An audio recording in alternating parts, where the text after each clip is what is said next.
రావు గారు వీళ్ళతో కలిసేసి షెఫ్స్ అనగానే స్టార్ హోటల్స్లో రెస్టారెంట్లలో వర్క్ చేసుకుంటూ వచ్చిన జనాలకి ఫుడ్ పెట్టే ఒక మెయిన్ ప్రొఫెషన్.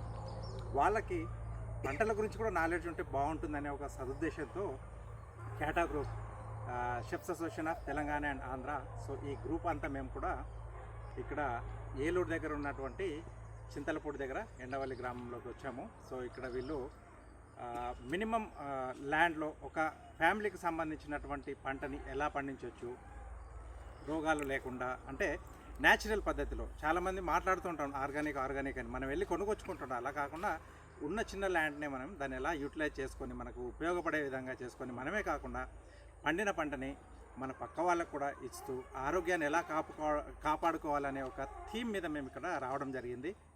ఎందుకంటే షెఫ్ కూడా నాలెడ్జ్ ఉండాలి, పంటలు ఎలా పండుతున్నాయి, దాన్ని కొంచెం ఆరోగ్యకరంగా వండడం మాకు తెలుసు, బట్ దాన్ని మంచిగా పండించితే ఆ రైతుతో మేము మమేకమై కలిసి పనిచేసినట్టయితే ఆహారాన్ని కూడా మెడిసిన్ లాగా తయారు చేసి, ఒకప్పట్లో పూర్వంలో అలా తినేవాళ్ళు, గట్టిగా ఉన్నారు, సంవత్సరాలు బతికేవారు, ఎలాంటి కష్టానైనా ఈజీగా చేసేవాళ్ళు. నవ్వేడేస్ చిన్న ఏజ్ నుంచే హార్ట్ అటాక్ రావడం కానీ, ప్యారలైజ్ అవ్వడం కానీ, ఇలాంటి నానా రకాలు వచ్చేసి వ్యాధుల బారినే పడుతూ ఉన్నారన్నమాట. అలా కాకుండా ఉండాలనే ఉద్దేశంతో మేము ఒక ప్లాన్ చేసుకొని, సో ఇది మొదటి ప్రోగ్రామ్గా మేము ఇక్కడ ఎండవల్లికి వచ్చాం.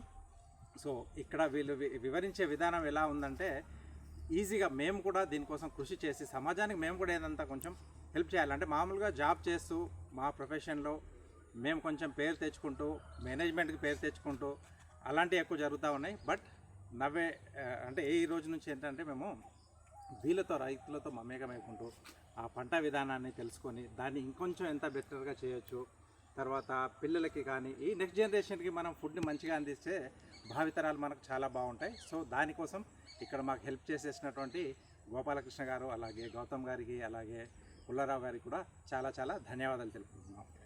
Thank you.